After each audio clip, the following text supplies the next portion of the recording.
Медицинский центр стоял на окраине зимнего леса в небольшом городе, скрытый среди деревьев и слабо освещенных улиц.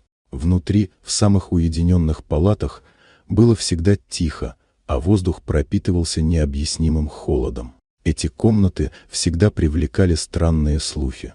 Люди часто шептали о них, но никогда не говорили вслух, и все понимали, что не стоит туда заходить. Особое внимание привлекала палата 214, где за все время пребывания пациентов здесь никто не выздоровел.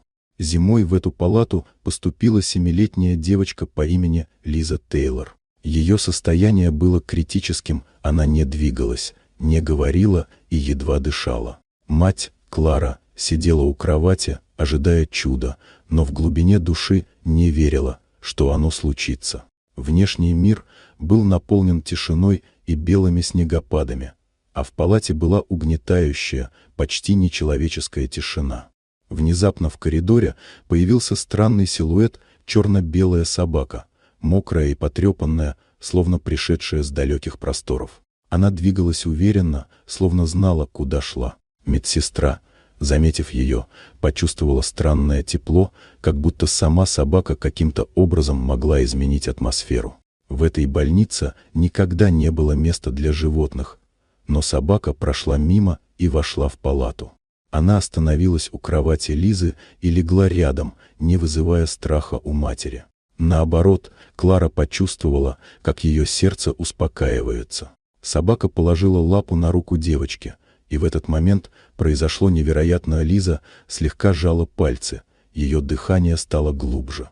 Собака по имени Арин осталась. Вскоре врачи заметили, что состояние девочки начало улучшаться, ее сердечный ритм стабилизировался, а показатели пришли в норму.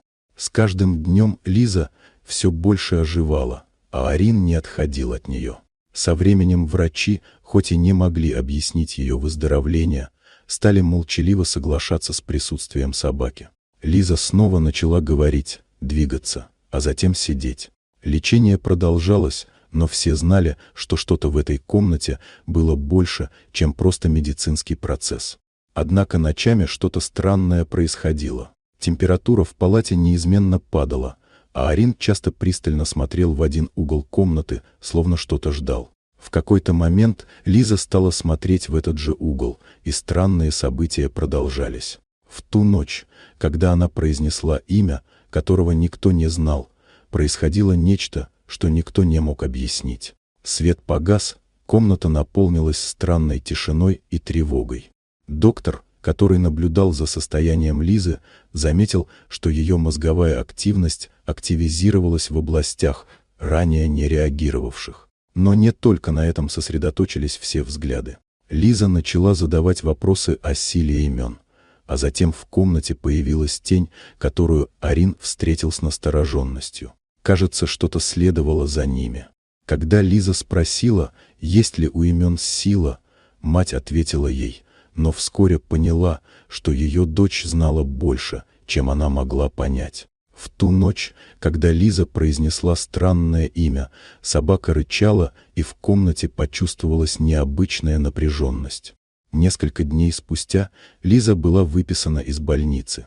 В этот момент Клара обернулась и увидела, как Арин, не как обычная собака, а как нечто гораздо большее, вышел с ними. Он не был просто животным, он был защитником, возможно, стражем, который пришел из другого времени. Комната 214 осталась пустой и тихой, но теперь она была другой, не той, которая когда-то была местом неизлечимости. В ней больше не было страха, но что-то необъяснимое оставалось в воздухе, как знак того, что здесь произошло нечто большее, чем просто исцеление. Вот такая удивительная история. Дорогие друзья, если вам понравилось видео, поставьте лайк, а также подписывайтесь на канал, впереди еще много интересного.